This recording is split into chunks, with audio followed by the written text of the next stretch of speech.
everyone, welcome back to our channel Exam Fuel. Today we are going to discuss about acid rain. एक ऐसा common topic जिसके बारे में आपको जरूर मालूम होना चाहिए, चाहे आप किसी एग्जाम की तैयारी कर भी रहे हैं या नहीं। तो चलिए आते हैं, ज्यादा समय ना लेते हुए इसको शुरुआत करते हैं।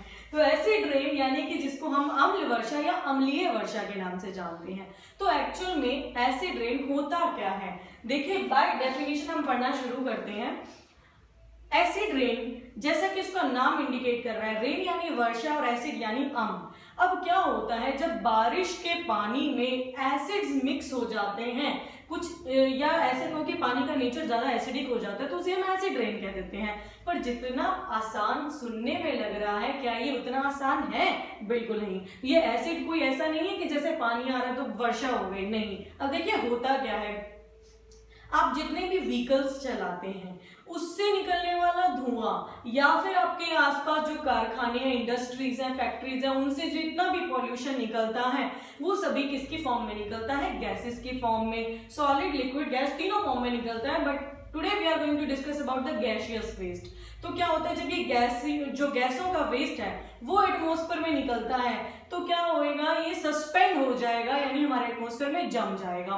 अब सस्पेंड होने के बाद जिस दौरान वर्षा आएगी, ये वर्षा के साथ उस पानी में मिक्स हो जाएगा और धरती पर फिर से क्या है, फॉल डाउन हो जाएगा। और यही रीजन बनता है एसिड रेन का।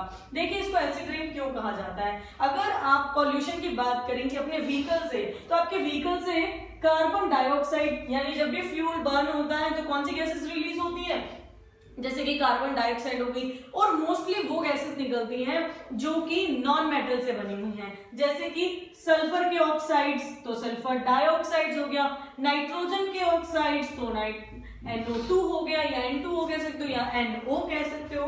होता क्या है, ये सभी जो गैसेस हैं ये क्योंकि नॉन मेटल से मिलके बनी हैं, तो non metals are basically acidic in nature. Non metal कैसे होते हैं? एसिडिक इन नेचर होते हैं। तो यही इनका जो नेचर है वो रिस्पॉन्सिबल होता है किसके लिए? एसिड रेन के लिए। यानी जब ये सभी पार्टिकल्स सस्पेंड होंगे आपकी एयर में और जब ये पानी के साथ, बारिश के साथ नीचे आ जाएंगे तो ये क्या क्या कॉजेस करेंगे, क्या क्या इफेक्ट करेंगे in the form of acid rain, ये हम डिस्कस करेंगे। पर आपको ये मालूम होना चाहिए कि एसिड रेन केवल वर्षा के फॉर्म में ही होते हैं या कोई और रीजन भी है। तो आप देखेंगे मैंने यहाँ पे दो टाइप्स लिखी है, एक अम्ल वर्षा लिखी है वेट और एक लिखी है ड्राई। जैसे कि वेट है यानी गीली, तो या तो होगी रेन की फॉर्म में, क्योंकि इनके प्रेसिपिटेट तैयार होते हैं, प्रेसिपिटेशन बनती है, तो या तो वो रेन की फॉर्म में आएगी या फिर किसकी फॉर्म में आएगी? स्नो की फॉर्म में आएगी। लेकिन अगर ड्राई की बात करें तो ड्राई की फॉर्म क्या होगी? डस्ट पार्टिकल्स, एयर में प्रेजेंट डस्ट पार्टिकल्स में भी कैसे होंगे? वो they are acidic in nature. तो अगर वो एसिडिक इन नेचर में हवा के साथ बहते हुए जा रहे हैं तो वो कैसी हो जाएगी? वो भी क्या कहलाएगी? एसिडिक रेन या एसिडिक डस्ट कहलाएगी। तो आगे आते हैं इसके कॉजेस के ऊपर। मेन कारण कौन कौन से हैं? हर कारण, अगर आप किसी भी ऐसा नेचुरल डिजास्टर के बारे में पढ़ते हैं या फिर कोई भी ऐसी चीज जो हमारा पॉल्यूशन क्रिएट करती है, जैसे हमने last video green house gases की पढ़ी, जिन्होंने नहीं देखी है मैं डिस्क्रिप्शन बॉक्स में लिंक शेयर कर दूंगी, क्लिक करके जरूर देखिएगा। वहीं पर उससे रिलेट करें तो हमने ये पढ़ा कि कॉजेस दो तरीके के होते हैं, एक तो जो हमारे ह्यूमन बीइंग द्वारा फैलाए गए हैं और दूसरे ऐसे कॉजेस जो कैसे होते हैं? नेचुरल, प्राकृतिक रूप से होते हैं। तो वन बाय वन दोनों को डिस्कस करते हैं। अगर नेचुरल की बात करें तो पहला पॉइंट मैंने लिखा है रॉटिंग वेजिटेशन। देखिए होता क्या है, प्लांट्स को, पौधों को क्या करना होता है? डेवलप, मतलब बड़ा होने के लिए, ग्रोथ के लिए सल्फर की जरूरत होती है। तो ये जितने भी एसेंशियल न्यूट्रिएंट होते हैं वो उसे मिट्टी से प्राप्त होते हैं। अब क्या होगा, जब एसिडिक यानी कि मान लो जो सल्फर है वो एटमॉस्फेयर के ऑक्सीजन के साथ रिएक्ट करेगी तो सल्फर ट्राइऑक्साइड या सल्फर डाइऑक्साइड बनाती है। फिर वो जो सल्फर ट्राइऑक्साइड है वो पानी के साथ कंबाइन करके एसिड बनाता है। अब होता क्या है, ये वेजिटेशन धीरे धीरे क्या होते हैं? सड़ने चली जाती है, सूखने लग जाता है। पेड़ पौधे कभी आपने देखे होंगे वो हरे भरे होते हुए भी सूख जाते हैं। फिर वही डेड एंड लीव्स आपने पढ़ा है कि उससे फिर फ्यूल्स तैयार होते हैं। फिर फ्यूल्स जो लंबे समय तक कोल पेट्रोलियम बनता है उनको जलाते हैं तो फिर पॉल्यूशन क्रिएट होता है। तो अल्टीमेटली वो रीजन किसका बनता है? एसिड रेन का या फिर ग्रीन हाउस इफेक्ट का या ग्लोबल वार्मिंग, जो हमने लास्ट वीडियो में डिस्कस करी थी। वोल्केनिक इरप्शंस, जो कि एक नेचुरल इरप्शन है, ज्वालामुखी का फूटना, ये भी एक बहुत बड़ा रीजन है किसके लिए, एसिडिक रेन के लिए, क्योंकि जब ज्वालामुखी फूटेगा तो बहुत तरह तरह की ऊष्मा पैदा होगी, गर्मी पैदा होगी in the form of gases, तो वो भी रीजन बनते हैं एसिडिक रेन का। आगे अगर ह्यूमन की बात करें तो मैंने आपको अभी डिस्कस किया कि जो जितने भी हम व्हीकल्स चलाते हैं, ठीक है, आप स्कूटी, बाइक्स या गाड़ियां चला रहे हैं, तो उनसे पैदा होने वाला एमिशन, जो धुआं निकल रहा है, जो किसकी फॉर्म में निकलता है, कार्बन डाइऑक्साइड, सल्फर डाइऑक्साइड और नाइट्रस ऑक्साइड के फॉर्म में। तो होता क्या है, ये सारा एटमॉस्फेयर में कंबाइन करता है। देखिएगा कैसे करता है। मैं आपको CO2 का एक एग्जांपल ले रही हूँ, बाकियों के लिए भी सेम ही है। CO2 कार्बन डाइऑक्साइड हमारे एटमॉस्फेयर में प्रेजेंट है। जब ये बारिश के पानी के साथ रिएक्ट करती है, यानी वाटर के मॉलिक्यूल साथ रिएक्ट करेगी, तो ये बनता है H2CO3, जिसे हम बोलते हैं कार्बोनिक एसिड। इसी तरीके से जब सल्फर डाइऑक्साइड पानी के साथ रिएक्ट करती है तो सल्फ्यूरस एसिड बनता है या सल्फ्यूरिक एसिड की फॉर्मेशन होती है। इसी तरीके से जब NO2 रिएक्ट करेगा पानी के साथ तो नाइट्रिक एसिड की, तो कौन सी हो गई एसिडिक, जैसे H2SO4 सल्फ्यूरिक एसिड हो गया, HNO3 नाइट्रिक एसिड हो गया, और साथ ही साथ क्या है, H2CO3 जो कि क्या हो गया, कार्बोनिक एसिड हो गया। तो यही रिस्पॉन्सिबल होते हैं किसके, एसिडिक रेन के। इसी तरीके से मैंने आपको इंडस्ट्रीज डिस्कस करी कि फैक्ट्रियों से, कारखानों से निकलने वाला जो प्रदूषण है वो सारा एटमॉस्फेयर में सस्पेंड हो जाता है, पानी के साथ नीचे गिरता है, और वो क्या कॉज करता है, एसिडिक रेन। कई बार आपने देखा होगा एसिड रेन, आपको ऐसा नहीं पता चलता कि पानी गिर रहा है तो वो एसिडिक है, क्योंकि आपको नीला पीला काला दिखाई देगा, नहीं, गिरते पानी की बूंदे ही है, बस उसका नेचर, उसकी जो pH यानी कि जो हाइड्रोजन आयन की कंसंट्रेशन है वो थोड़ी ज्यादा होती है, ठीक है। तो इससे हम डिफाइन कर पाते हैं कि एसिडिक रेन है। बट समटाइम्स आप देखोगे येलो कलर की कहीं कहीं आपको ड्रॉप्स भी पड़ी हुई दिखाई दे जाती हैं, बहुत सड़ा सा ये पेल येलो सा, डल येलो सा कलर होता है, जो आपको ये इंडिकेट करता है कि हाँ एसिड रेन फॉल कर रही है या बहुत ज्यादा मात्रा में क्या है, पॉल्यूशन क्रिएट हुआ है।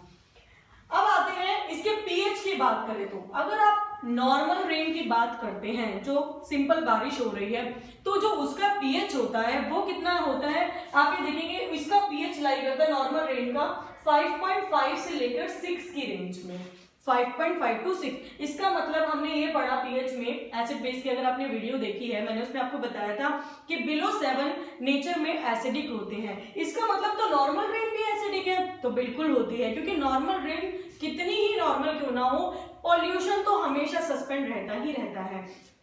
तो जब वो पॉल्यूशन के साथ फॉल करती है तो उसका pH ऑलरेडी बहुत डाउन होता है, ये 5.5 to 6 होता है। तो अब बात करें अगर एसिडिक रेन की, तो एसिडिक रेन का जो pH है वो 4 भी हो सकता है, मतलब मिनिमम 4 है, 4 to 5 के बीच में लाई करता है।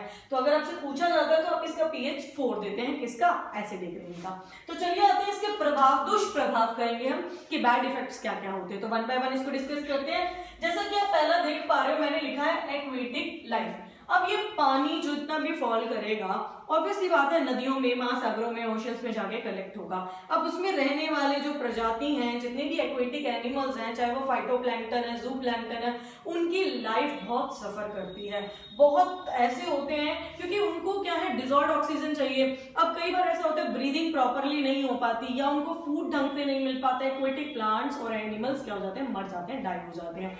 तो ये इस पे बहुत बुरा प्रभाव डालते हैं। सेकंड, हम ह्यूमन की लाइफ पे क्या प्रभाव डालते हैं, जैसे मैंने आपको यूवी रेस के बारे में बताया था, ओजोन लेयर के बारे में बताया था, तो ये रेस्पिरेटरी, क्योंकि हमारे एटमॉस्फेयर में ये इतना पॉल्यूशन जो जम गया है, ये रेस्पिरेटरी, हमारे नर्वस सिस्टम और साथ ही साथ स्किन कैंसर तक हो सकता है। और अगर ये पानी में, फ्रेश वाटर में मिक्स हो जाता है और हम इसे किसी तरीके से कंज्यूम कर लेते हैं, तो होता क्या है, हमारी बॉडी में इसकी मात्रा, टॉक्सिक चीजों की मात्रा बहुत ज्यादा बढ़ जाती है, तो डाइजेशन में भी प्रॉब्लम होती है। तो ये हमारे सारे सिस्टम को इफेक्ट करता है, nervous system, respiratory system as well as digestive system.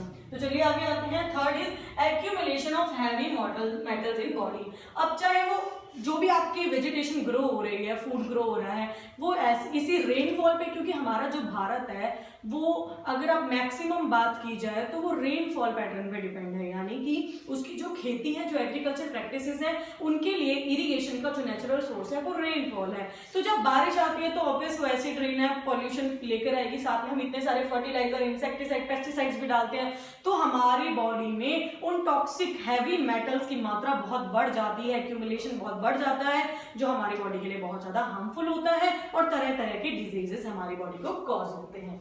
Next is soil fertility आते हैं, जो जिसको हम डीमिनरलाइजेशन भी कह सकते हैं।